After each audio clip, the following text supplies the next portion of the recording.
হয়তো ঘুমায় না, এমপিরাও ঘুমায় না, মন্ত্রীরাও ঘুমায় না। আমরা একটা টিম ওয়ার্ক করছি। একটা বিধ্বস্ত দেশ চারিদিকে ধ্বংসপ্রাপ্ত হয়েছে, এই বিধ্বস্ত দেশটার দায়িত্ব গ্রহণ করে আজকে আমার সেই দেশের নতুন স্বপ্ন সম্ভাবনাকে জাগিয়ে তুলতে হবে। আবার সেই রবীন্দ্রনাথের সেই গানের কথা মনে পড়ে যে ওই লোকেদের চেতন হলে কালবৈশাখী ঝড়, জয় ধ্বনি কর, জয় ধ্বনি কর। কালবৈশাখী ঝড়ের সব ভেঙে তছনছ করে নিয়ে যাচ্ছে। রবীন্দ্রনাথ তার মাঝে নতুনের সম্ভাবনা দেখছেন। আমাদের তারেক রহমান সাহেব বলছেন যে আমরা একটা নতুন সম্ভাবনার বাংলাদেশ গড়ে তুলতে চাই।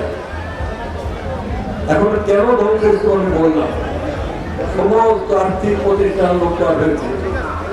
ব্যাংক, বিমা, অর্থলগ্নিকারী প্রতিষ্ঠান, বাংলাদেশ ব্যাংক পর্যন্ত, ব্যাংকের ভোট থেকে পর্যন্ত এখানে সমস্ত জনগণের যে গচ্ছিত টাকা, লগ্নি টাকা সব কিছু লুটপাট করা হয়েছে।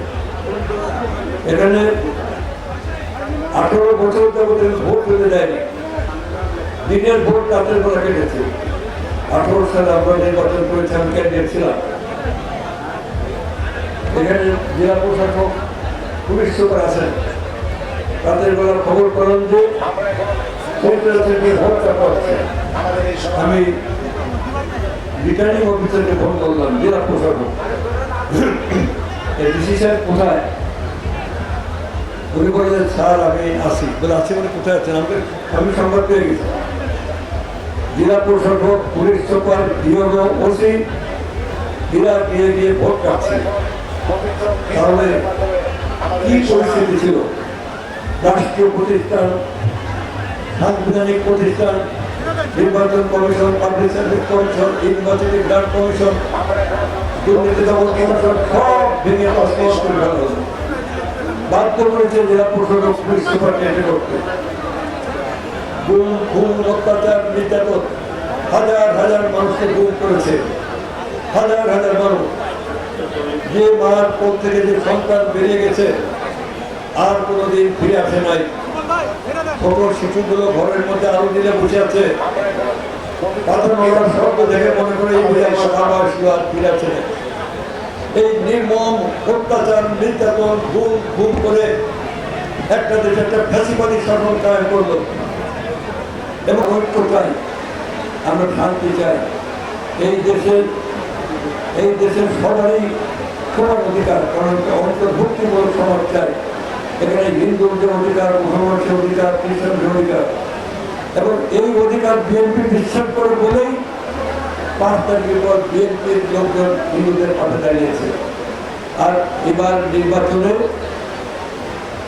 আমাদের 80টা সিট, এখানে হিন্দুরা ডমিনেটিং ফ্যাক্টর। এখানে হিন্দুরা এক থেকে ভোট দিয়েছে। এই ভোটের জন্য হিন্দুরা কোনো টাকা পয়সা দেয় নাই, ভ্যান ভাড়া, রিক্সা ভাড়া দেয় নাই।